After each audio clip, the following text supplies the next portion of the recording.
Talk about how can you select, how can see your following and follower list on your Clapper app. We're going to figure out the solution or know how you can do that in your app.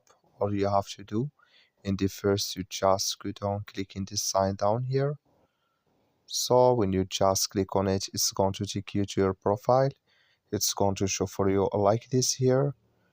You go above this sign, click on it. So when you just click on it here,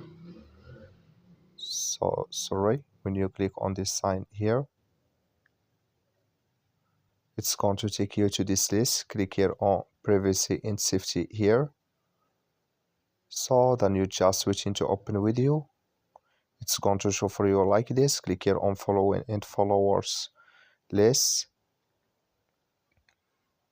So then here can you select if you want to add everyone or no one here. So that's all you have to do. I wish you a great. Thank you for watching. Don't forget to support us by liking.